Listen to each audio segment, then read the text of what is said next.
Let's get it started. Speed, precision, decisiveness, and teamwork. These are the 4 pillars of kicking a door successfully and getting out alive to the next one. Some pointers to look out for during math. Point A, can I get to the door safely? And point B, can I make this breaching clear in any way easier without going in? Allow me to give you some examples. If you are a grenadier, you can load in AT shots. You can remove your DC-15A scope if it helps you shoot. You can check your team's medical. You can check if there's any way to clear any percent of the house from the outside without risking yourself. You can check if there's enough security in proportion to how much enemies are out there, right? Check if you have fallback options. There's a lot of things you can do, and the sky's the limit. Use your head, as your head is the one and only thing that makes you strong in the field, right? Now we are set. Let's get to the breach and clearing itself. Once all these factors are out of the way, your focus is on this: the room, your team, your role, and your task. Go for it, Solar. What? You said PTS. Yeah. If you launch an AT round indoors, will that just take down the building? It's better than launching HE and killing everybody with it. But won't that do it either way?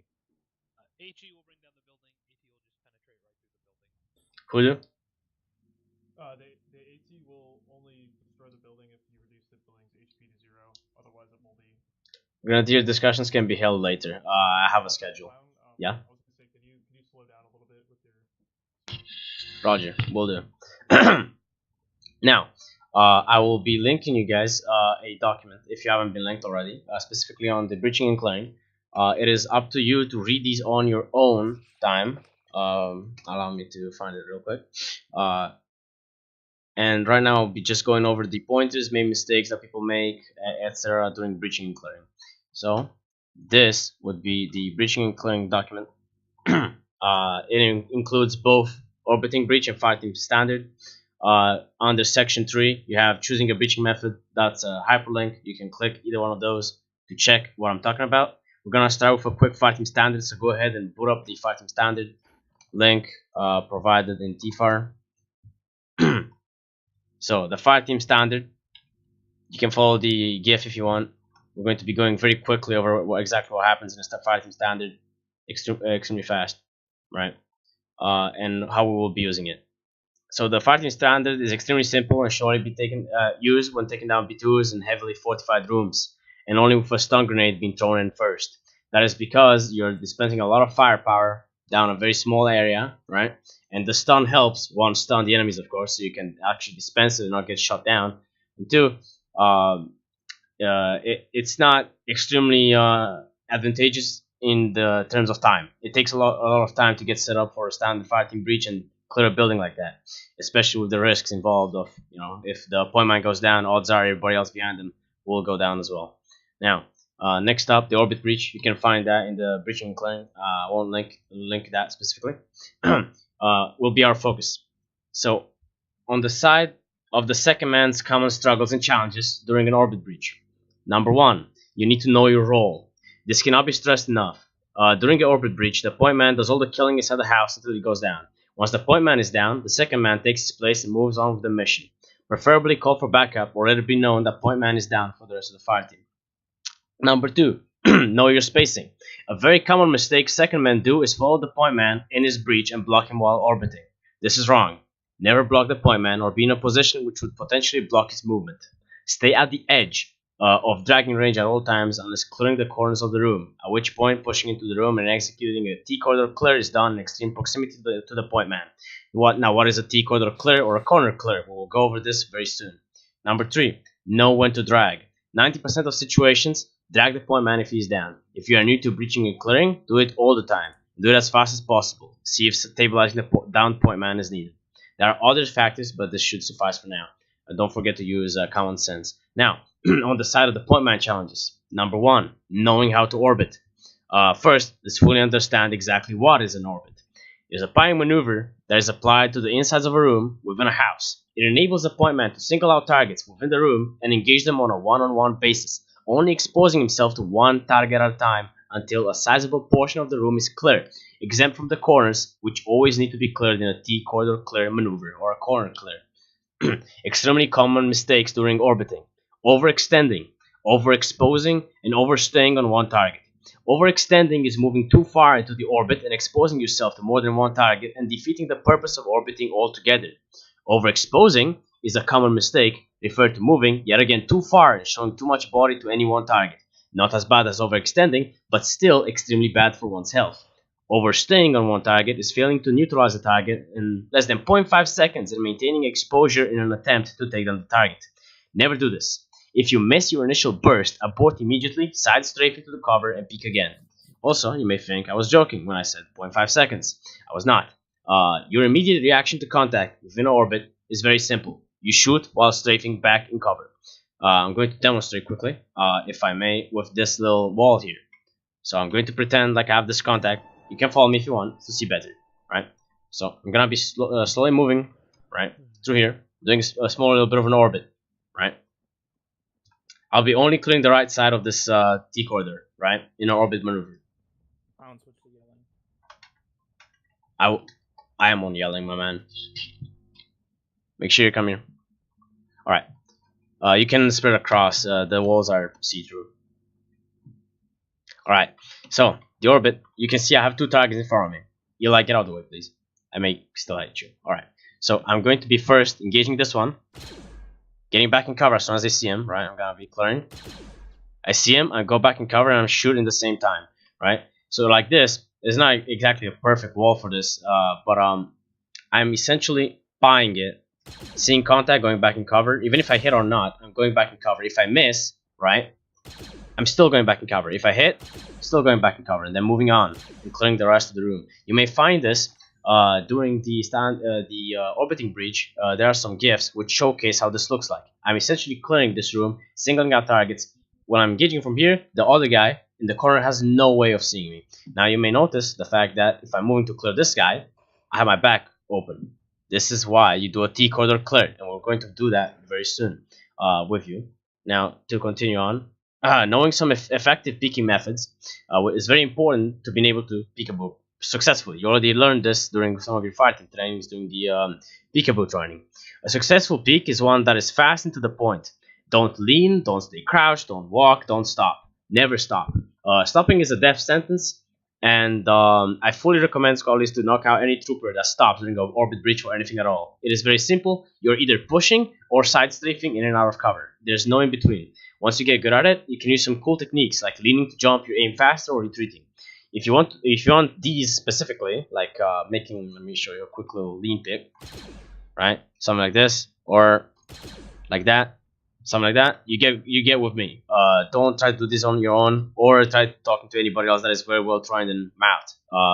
Any old good corporal should be able to do these. The reason why you want a professional to be training with you is because if you learn them wrong, it is extremely hard to unlearn. And last pointer, how to be conservative with your ammo and keep your life. During mount, your ammo count is the last of your concerns. As your gun should always be on full auto, right?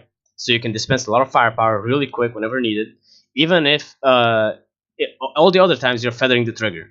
So I can be shooting single fire in full auto, but if I need to, I can just dispense ammo, right? If I'm getting pushed, I'm just gonna dispense because my reaction time is shit, but my gun isn't.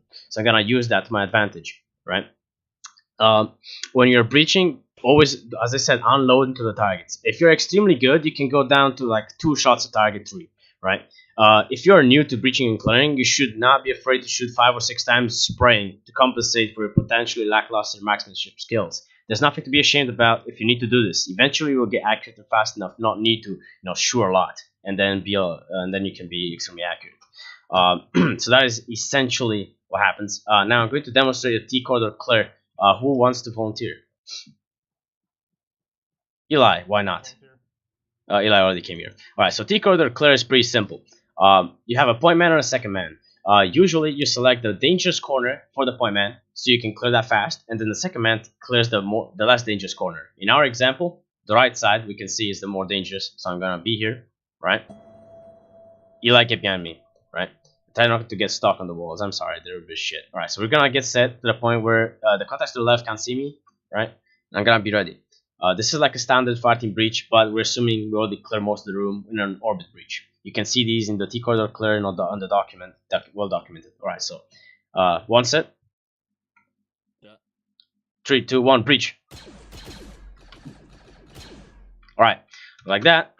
I move in, Eli moves in, one corner is clear, the other corner is clear. The reason why point man always clears the dangerous corner is because you may have noticed there's 0.5 seconds of me not being covered from my back. That is the time between Eli moving in the room. Now, one trick that can help with this, if you're extremely skilled, is to have your second man going crouched, so the point man can shoot over the second man. Needless to say, this is extremely dangerous and not exactly recommended.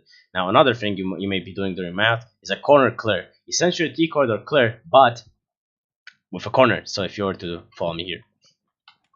Alright, the very pre-standard corner clear. I'm gonna first orbit as much as I can all the way to here. If there was any contact, fucking wall. If there's any contact, right, in this area, it will be dead by now, right? So I need a new volunteer to follow me in. Prophet, why not? Alright, so I'm point man. Prophet, your second man. One set. One set. Set. 3, 2, 1, breach. Alright, so the second man moves in, so he doesn't block the point man and is able to shoot. Castle chose to move to the left, which was the right choice. In the corner clear, point man always goes forward, second man goes through here. If you have more troopers, they will just follow through Castle, right? So I'll be here, and everybody else will be here, here, and there, right? Pretty simple, standard, right? The idea, how should I put it? When you're breaching something like this, and you have third person, you should always try, if you can, a bit of cheating. Using a bit of third person. If there's a B2, just pop a stun and then do it, right? If you have any hunch that there's a B2, pop a stun. Don't be afraid to use your stun grenades. As I need to clear this up also. We are allowed stun grenades. Make sure you include those in your kits because they are extremely effective against B2s in close quarters. If you are trying to breach a building with a B2 inside of it, you should not be scared. If you're not good with peekaboo, you can always just throw a stun and do a fire team breach and kill it dead, right? You just need the firepower for it, which is a fire team's worth of firepower in the time of a stun. Any questions, anything you guys want me to go over? Alright, I'm gonna set up a house real quick. It's I'll fun, have it's to do going to rag be with me at the bandaged moment, easily. but yeah. Right. That's that. So I'm gonna quickly set up a house, and I'm going to be doing a very small, short, whatchamacallit, example of a breach, right, with orbiting, and then you guys can move on with your squads and do it yourselves, right? So I got a house to the west of the transports. I'll be showcasing an orbit breach done properly. Let's see, who wants to do it with me? Do it, Eli. Eli, okay. Now, Eli's going to be my second man, I'm going to be the point man. So, let's get this started. As second man, right, your job is very simple, as I said, right? Just make sure you don't get in my way and allow me to do the orbit. So, I'm next to the door. Doorknob rule, always be on the side of the doorknob, because it always opens in a good way, so it doesn't block my vision, right? So right now, second man, your only place to be would be somewhere like over here, watching my flank, or you can be checking the windows, just not getting in my way. Right, so opening door, and now I'm gonna orbit. Now you may notice why it's called an orbit now. I did this little orbiting maneuver, right? This is how you do it. If I had contacts at the door, I would move back. Every time I see new contact, I would just keep doing this all over again, over and over again, until I kill the whole room. If this is a B2, I just gotta do this a lot of times. You see this movement? Just peek, shoot, peek, shoot, peek. Extremely fast. 0.3 seconds of exposure, 2 shots going down range, full auto. Pew pew. Pew pew. Pew pew. Don't be afraid if you miss a couple. Just be extremely fast. If you're not fast enough, you're going to die. It's very difficult for the point man to do this. Now, next up, moving inside the house, you may want to use the windows or something to see.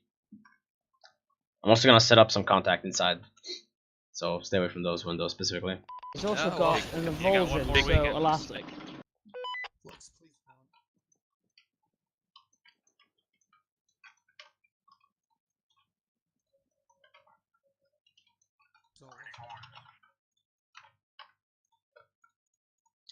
Right? Orbit this too. Yeah, one sec. I'm putting down some contact. Oh, Yeah. Don't shoot them. They're captive. Right? They're fine. in front of me. Alright, so right now I'm at the door. I'm using the doorknob rule. I'm on the side of the doorknob. Oh, fuck that guy. Alright, now the second man in this case would want to be somewhere away so he wouldn't ever block me. So I'm gonna open the door, right? I'm gonna be buying it in. I see the first contact, I'm back in cover. He's down. Next contact, back in cover. Next contact, back in cover. I missed, that's fine. Back in cover. Speaking again and again. Not exposing myself. But a second man does not block me. I have all the movement. I can do this orbit all day long. Second man will not be blocking me at all. He will be assisting me, but he will not be blocking me. Now, I find myself in a corner clear. And I try to orbit as much as I can. I have a bit of leeway though, so I'm gonna do that. Right, that's the droid down. And I can fully finish this. That's the room clear. Right, with an orbit breach. And I just gotta clear this real quick. There we go, all houses clear. That's essentially what you do. So again, very simple. You do the orbit around the door, clear as much as you can. If you need to do a corner clear, do a corner clear. You saw that how it works. Very simple. Use the docks. They are very well done, tested, and researched. Made sure to run it through at least every single guy in your leadership, except for every single squad lead. Some of the squad leads saw them already. Use them wisely. They're going to be very helpful. You have gifts, everything needed, right? Use them well. And that would be all for the group session. You are all dismissed to do your own squad level trainings. Thank you, klowN. You're welcome. You still are my corporal clown. Alright, 1, 2. Let's teleback.